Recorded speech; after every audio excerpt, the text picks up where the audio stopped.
માર્ગ અકસ્માત પછીની દરેક મિનિટ જીવન બચાવવા માટે મહત્વની હોય છે।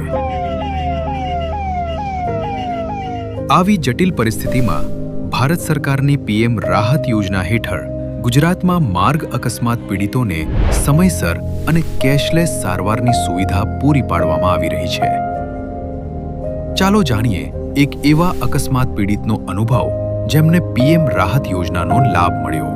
રાવળ જીતુભાઈ અમૃતભાઈ, 34 વર્ષ, મારું ગામ તમાસના, તાલુકો કલોલ, જિલ્લો ગાંધીનગર। હું રિક્ષા લઈને આવતો તો સામેથી ગાડી આવતી હતી। સરઢવ રોડ ઉપર પહોંચ્યો ત્યાં સામેથી ટક્કર મારી ગાડીવાળાએ, તારો મારો અકસ્માત થયેલો।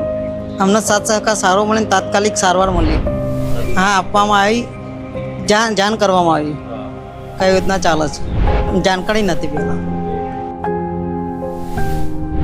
31 તારીખથી આ 4મી તારીખ સુધી એટલે 4 દિવસ જેવું થઈ ગયું।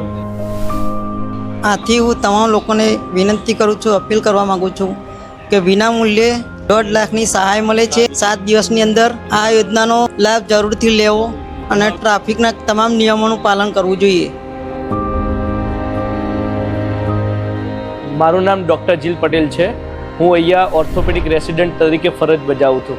અમારે કોઈ પણ વાહન અકસ્માતમાં કોઈ પણ અમારે દર્દી આવે તો તેની તમામ સારવાર અમે તરત કેઝ્યુઅલિટીમાં, ટ્રોમા સેન્ટરમાં અમે તરત એમને તમામ સારવાર પૂરી પાડીએ છીએ।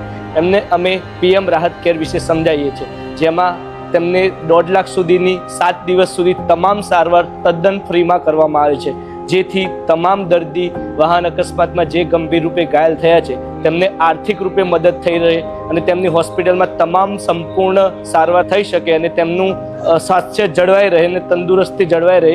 હું doctor Meeta Parikh, superintendent GMS medical college and general hospital Gandhinagar.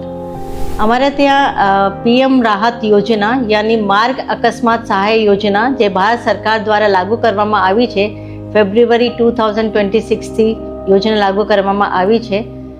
ત્યારથી અત્યાર સુધીમાં અમારે ત્યાં 138 લાભાર્થીઓએ લાભ લીધો છે।